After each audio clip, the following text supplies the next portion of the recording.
This episode of iFanboy is brought to you by Gamefly and GoDaddy. Well, here it is. It's the knockdown dragout you've all been waiting for. It's go time. Marvel, DC. Bring it on. You want a piece of me?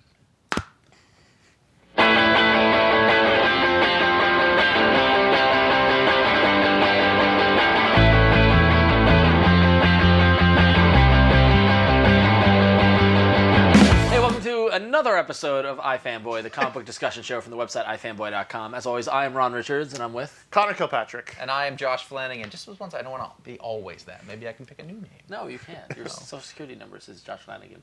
My social security number is J.A. And then I lost everything. Nothing to lose. Nothing to lose. It's true. All right, want to take over my student loan? We are okay. This is a big deal. We're going to talk about Marvel versus DC. This is one of those. We're going to attempt to. We're going to do it in a reasoned, appropriate manner. Much like sports and other irrational things that people follow, people tend to ally themselves with something. I think the key word there that you use, and this is key, is irrational. Yeah. Yes. Whatever it is that if you happen to be in Pittsburgh, you like the Pirates, that's your thing. Yeah. You know, it doesn't necessarily make them the best team ever. Are they a team? Yeah. All right. Yes. Yeah, you got that. They're not good. They're awful. That was sort of what I was asking. They're terrible. Great ballpark, though. Beautiful. I love it there. But the thing is we all have our... Over the year, people all got to have know our likes. our taste, and we've gotten our assigned roles and the stereotypes of what it is that we, as fans, like. You're the Marvel guy, and you're the DC guy, and, you know, Connor, You hate comics. It's fun. He hates yeah. fun. That's really turned into a meme, by the way, that Josh hates fun. Yeah, it has. Yeah, I know. yeah. People want T-shirts. But the reality is you're a Marvel guy, too.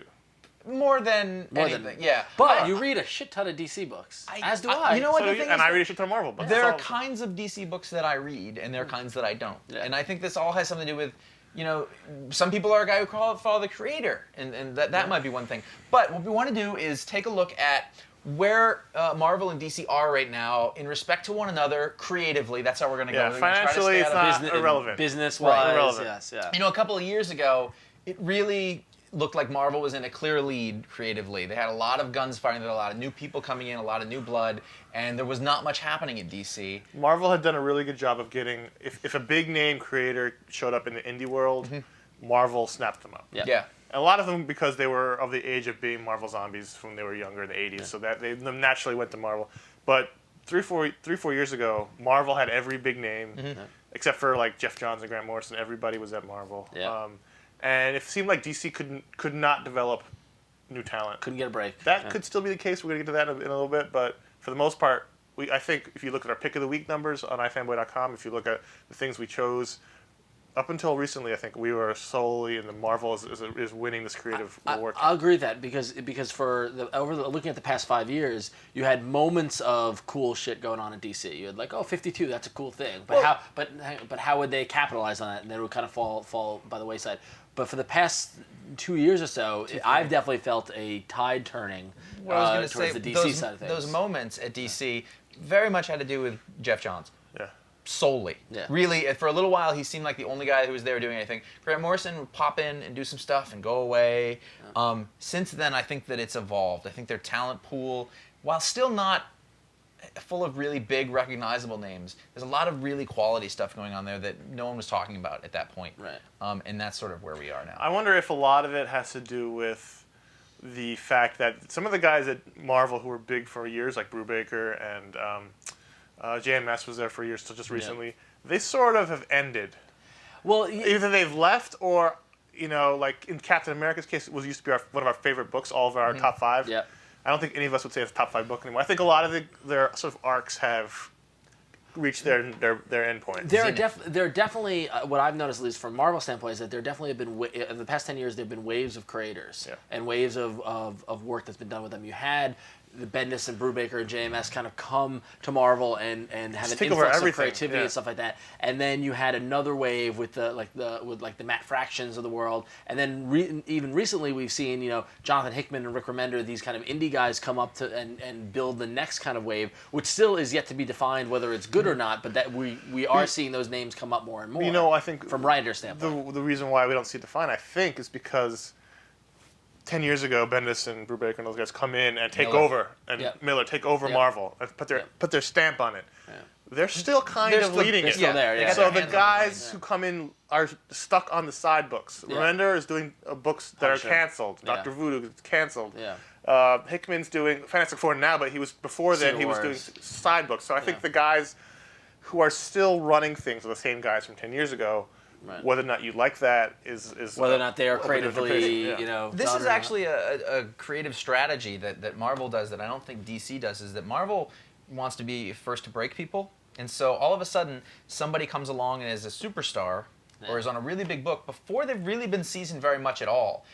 Jonathan Hickman is a great example of that. This is a guy who did 2.5 indie books for Image that didn't sell amazingly well or anything No, but they like were that. just very innovative. They were very innovative yeah, and very good. In some cases, even they weren't even as much quality, good finished product as you could see the seed of everything there. And instantly, you know, Bendis had him teamed up with himself on Secret Warriors, and not very long after that, he's running the Fantastic Four, which is, you know, the big classic oldest book at Marvel, not oldest, but you know the first flagship. family. Flagship, And for like he's there for a couple of years now. I mean, like he's going to be there for a while unless things go horribly wrong.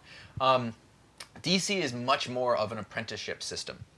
Okay. In that way, like I don't see them breaking new guys who have never done anything. Like there's guys who have been around a long time. Pete Tomasi is a guy who has really come up in the past couple of years at DC. He was an editor there, you know, and like he started writing a few things and he did some stuff, and now he's really, you know, coming into his own creatively with stuff like Green Lantern Corps and then on the Mighty, which is not DC proper, but still it's a DC comic book.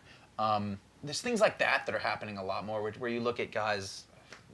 Tony Bedard, is that another one? Like, they're guys who've been around for a while, and they're just they're coming into their own more slowly. I think the thing what Marvel has is that they've got a higher quality talent level in the mid-range. Yeah, I could The see that. I think Marvel's mid-range guys are much better writers than DC's mid-range guys. I read a lot of their books because they tend to put them on the side books that I like, and I think the Marvel's got a much stronger middle game. Right. I think upper tier you can make a case that they're both equal in terms of talent, I've heard that. but I think the middle game is Marvel's. I've heard that, but the other thing that I've heard, I think it was Hickman that actually said this, was that I don't know why I pointed to you. You are now Hickman. He would talk about mid-list books. Yeah. And he kind of goes, you know, Marvel doesn't really have mid-list books anymore. They cancel them. They get canceled very quickly. They don't last long. Yeah. They don't get that chance to build up, you know, and become. But well, no, and you mentioned apprenticeship because in the most recent years I've seen the same thing happening on both sides, whether it started at Marvel and then DC picked it up or not. But you know, you had like Brubaker and Matt Fraction doing Iron Fist, and then Brubaker pulling off and Matt Fraction coming on. But then you know, over in the Superman books, you've seen like Sterling Gates. Sterling Gates, Matt Sturgis is another one with Willingham. You know, like I've seen these kind of writing pairs bring up a writer into their own, and now Sterling Gates can Sterling Gates is a really good example of a guy that DC didn't have a few years ago. Guys like him, guys like Matt Sturgis. I'm trying to think of somebody else, but they have more of those guys now that they didn't have before to prop up the big things. There's I think we also should talk about sort of how DC has really reinvigorated their main properties, and we'll do that After this break. GameFly is the largest online video game rental service and offers you a choice from over 7,000 new and classic titles across all consoles and handhelds. With plans starting at $15.95 a month, GameFly members can rent 1 to 4 games at a time and keep them as long as they like. There are no late fees, no due dates, and shipping is always free. Once you're done playing a game, send it back and GameFly will send you the next available game on your list. If you really like the game you're playing, simply click Keep It on the GameFly website, and the game is yours at a discounted price. GameFly will even mail you the case and the manuals free of charge. iFanboy fans get a 2-week free trial of GameFly when they go to www.gamefly.com/iFanboy. Some restrictions will apply. See the site for details. I think a few years ago, 52 happened. I know it happened a few years ago. Yeah, it did. We did a show on it. But specifically, that for me was a change that happened creatively at DC. It was a thing that was very successful in a way that it shouldn't have been at all. We talked about this. We did a show about it. You can go back and watch it, and that's fine. But after that, what happened was it took a little while, but they lined up all of their major properties, and they reinvigorated them. They reinvigorated Superman, Batman, Green Lantern, Flash. Is that it? Pretty much. Still lacking, however, in their team books, which is a whole big disaster. and the Wonder Woman, but yeah. They've had a hard time with her. Yeah. But if you look systematically, they went right through. Let's talk about Superman. Superman is the number one superhero of all superheroes that ever superheroed. Yep. And for most of my life, no one gave a flying crap about Superman comic books.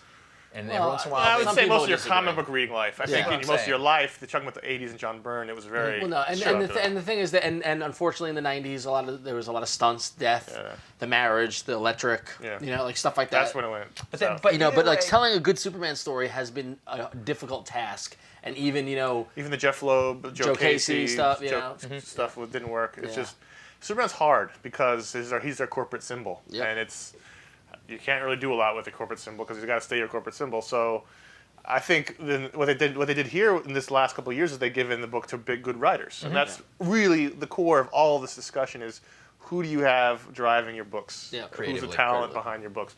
And Greg Rucka and James Robinson and Sterling Gates and Supergirl and Jeff Johns are starting it off. Really reinvigorated the books, and it comes back to the thing DC was lacking up until recently was giving their properties over to guys just run the property, and which is Marvel did really good with Bendis.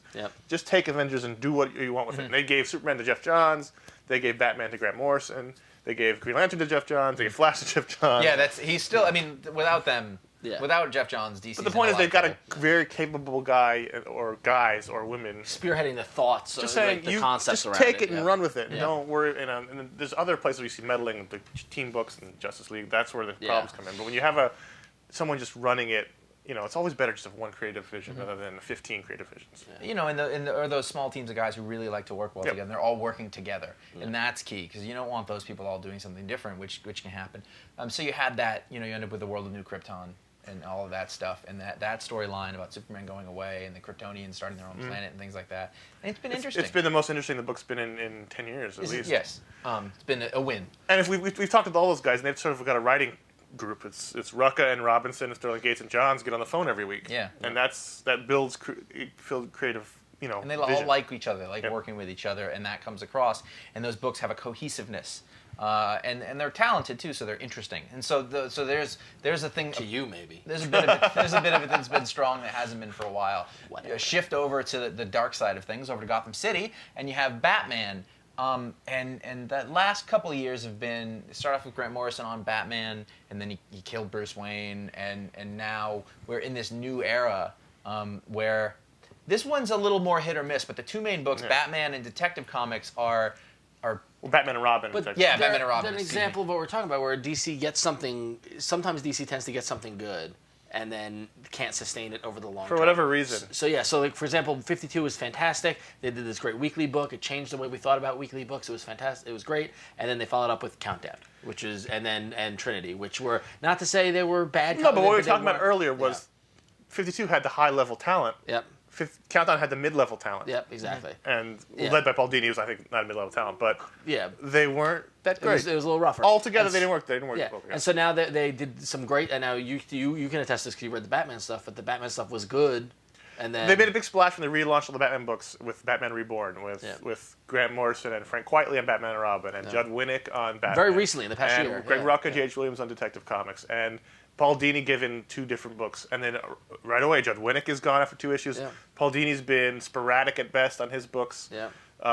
They for some reason put Philip Tan on Batman and Robin, killed all interest in that book. The Detective Comics, which is the only one that one's emerged as the stable but it's all-star. But it's changing. Yeah, it's going to become Batwoman. Right. So that to me is the biggest problem with DC Editorial is that nothing can be sustained for very long. It literally lasted 3 or 4 months, and then the books just went all completely new directions, and that's their biggest problem. Whereas across the street over at Marvel, you've got say what you will about events and event fatigue and these big company-wide events driving into it. For however they did it, Marvel was able to say, particularly around Bendis and the Avengers as kind of the flagship, kind of in that main kind of book area, that we're going to do this storyline, and that's going to lead to these storylines, which are going to lead to these storylines, and then in 5 years from now, we're going to end up in this place. I think it all comes back to having one guy running it all. Yeah. Bendis is the backbone of Bendis working with Quesada, I think the two of them. Yeah. It's all been and people Bendis' like story Miller coming in Avengers. and Tom Brevoort. We're talking a lot about the writers, giving them a lot of credit, but like the editors are often and the unsung heroes and these guys, and people like Tom Brevoort, Steve Wacker, who worked at DC and built up the 52 machine that went over to Marvel, and now is the editor behind Spider-Man, which is possibly it's the biggest win going on at Marvel right now. The Amazing Spider-Man stuff post the atrocity that JMS and Joe Quesada did with One More Day, coming out of that, Let it go. Coming out of that. The past year and a half of Amazing Spider-Man have been some of the best Spider-Man comics in years. Absolutely easy. And it just somehow getting it right. And and it's a part of editorial, it's part of writing, part of the art. It's all stuff like that. But to take Spider-Man, who is the closest thing to Superman that Marvel has, like the corporate icon, he's there. And to have the fact that from the Clone Saga in the 90s up until a couple of years ago, for Spider-Man to be wavering in quality, relevance. If Marvel's going to get any book right, it needs to be Spider-Man. Yeah. And I think it's really heartening to see that. Yeah. Now, at the same time, I think that Avengers leads in the sales and in how everything goes, and that is. It all goes back to Bendis, really. Well, we're not talking about sales, though. But that seems to be the driving force of creatively. But I was going to say what I think is interesting. What I think is most interesting, what Marvel's done is that they were in a position in the 80s and 90s where anything with an X was driving the company, and the X-Men were the popular thing. And whether due to creative or just the nature, they've been able to. The X-Men are almost back to where they were before Giant-Size X-Men, and they're just kind of this side kind of thing going on. That's weird. It's a niche. Yeah, it's a niche now, and Marvel has built up Captain America and Iron Man and the Avengers and Spider-Man back to where they were in the 60s and 70s, which is interesting. Kind of really fascinating. Aside from Wolverine, X-Men doesn't really carry the same clout it used to. It's cyclical. Yeah, right? it totally is. Everything is cyclical. What's the good Marvel being better a few years ago, DC being better now? It's all in a few years it'll do this. And you always make a great point, which is that we often talk. I'm a Marvel guy. I'm a DC guy. I like Marvel because they're street level and I can relate to it, and you like DC because it's gods and it's like kind of stories. They're the same thing. Yeah, it's superhero comics. It's the same. We can get into that. Let's talk about it after this one more break. Thanks to GoDaddy for sponsoring this episode of iFanboy. Some damn fool let us onto this internet television network, and maybe someday the same thing will happen to you. But until then, if you're looking to drive viewers to your video content, then get a .tv domain name and stand out from the crowd. .tv domains are perfect for podcasters, video bloggers, or anyone with something to say. And they're available now at GoDaddy.com.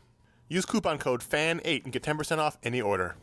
Yeah, so as I was saying, Marvel has built up this reputation of it takes place in real. Their catchphrase when you go to the cons in the booth, they say your universe. So it's the kind of thing where you could be in New York City and you can see the Fantastic Four fly by and you see Thor fly by, and it's like it's a guy who might be the Beyonder. In Chelsea, right? Yeah. Or no? He was very sparkly. Whereas DC, they're imaginary cities like Gotham and Metropolis, and a lot of their character archetypes are, we'd say gods, for the better term, that they're super, super powered, whereas, Marvel explains it through science. But at the end of the day, if they merged, they'd be making superhero comics. That's absolutely true. Yeah. And the guys who do them, they go back and forth. They go back and forth. There are street level guys in DC. There are gods in Marvel. Exactly. The only difference is PR. Yep. It's really the only difference. It's how they position it and how they. They've managed to, and it was true in the '60s. Yeah. It was true. It was true many decades ago, and for some reason, they've been able to keep that identity attached to them for 40 years. Yeah. It's not true anymore. It was true then. Yeah. But people still consider those different. They're not different. I do. It's all about preference. What you like, what characters you prefer. But what's interesting, I think, is that as the years have gone by, Marvel has keenly watched what's worked at DC, and DC's keenly watched what worked at Marvel. So conceptually, DC had a great success with 52. And then, so Marvel hires the editor who does that and hires him to turn Spider-Man into a nearly weekly book. Yeah. Right. So good point. Same thing. Then you've got DC. Lantern. Yeah, DC's been doing great stuff with Green Lantern and kind of sci-fi kind of thing. So Marvel builds up their cosmic corner of the universe with Nova and Guardians of the Galaxy. Which really feels like it's being run more like a DC family of books. And if you even cross over to the idea that some of the we often complain that they're stealing each other's ideas. So Marvel had great success with Marvel Zombies and all things like that. Now DC with Blackest Night, all their heroes are being brought back to, or their heroes and villains are being brought back to life as Black Lanterns as kind of zombie heroes. And it's it's just like Marvel Zombies. And then so they do Blackest Night, and then Marvel comes out with Necrosha, which is characters coming back from the life. It's so incestual and exactly. They're the same guy. Those editors cross back and forth. You're talking about Steve Wacker's going back and forth, and there's other guys. And they know when they hang out. They know when they hang out together, and they're friends, and some of them live together, and it's That's true. At the end of the day, it's the difference is comics. it's really it's kind of bizarre to argue over the difference. Right, but when you pare everything down, I mean, I think we can still say that Marvel is the better line. Well, do you think the original question for the beginning of the show was, we said 3 years ago Marvel was better. I think we could all concede that at this very moment, DC's got a stronger line. Mostly because of Green Lantern. I don't agree. And Batman. I think DC's as of right now there's the most parity. And I would really be interested to go back to look at how the number of books I buy and stuff like that. But even being a Marvel guy, because I feel like there's stuff about Marvel I'm really excited about. There's stuff about DC I'm really excited about. What's interesting, the difference for me personally, is the stuff I'm not as excited about at DC, I just don't buy. Whereas the stuff I'm not as excited about, I buy at Marvel. I actually do the same thing. I think if you take Green Lantern, the Green Lantern line, the Flash line coming up. That hasn't that Flash Rebirth was late. Flash is you can't herald that as a win yet. You can't. I think it's I hope it is. It's a sure thing.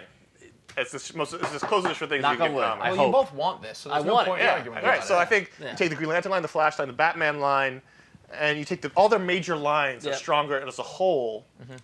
Where right now Marvel, if anything, DC Marvel's is going like digging out this, of a and hole, Marvel's though. coming because Avengers. And I'm sure they're going to go back up again. Avengers has been great. Whether you like Dark Reign, all that stuff. Like Dark Reign. I think comparatively to 5 years ago, it's not great as great as it was. Well, then. with the new stuff coming up, Siege was great, and Siege has been Right, great, but so. the thing is, when New Avengers first started, it was a love great this. book. Yeah.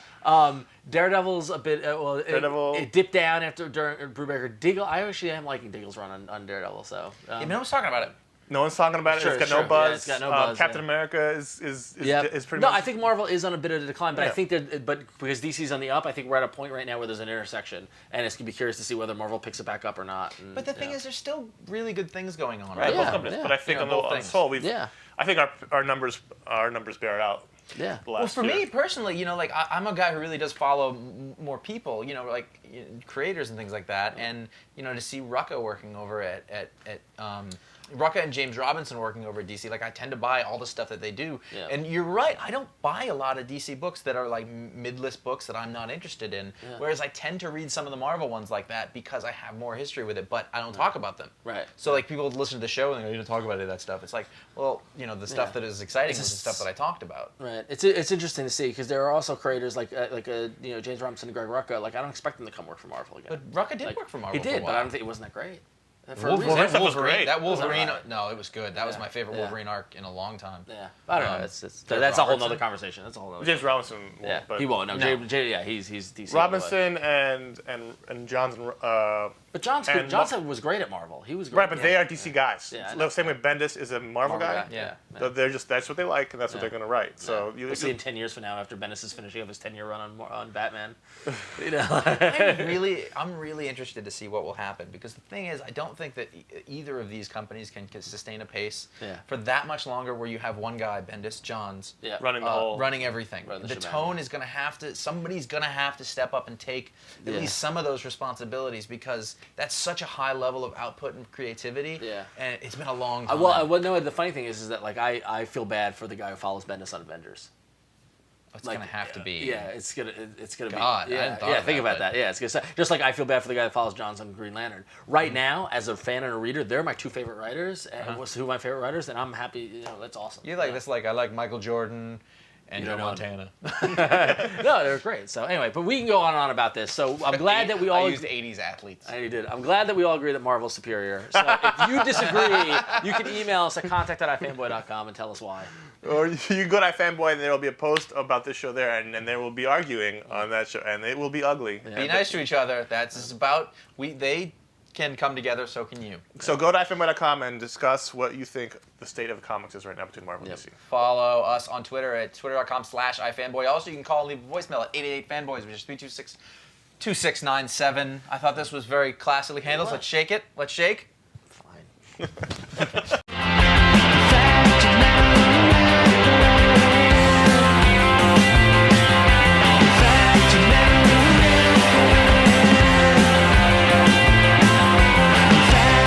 The problem here is if you move forward, you get that spatial thing. So it's Lord of the Rings. I'm like, Gandalf, I knew you'd come. That's why everybody thinks that. We're bad at this. Peter Jackson would kick us off the set.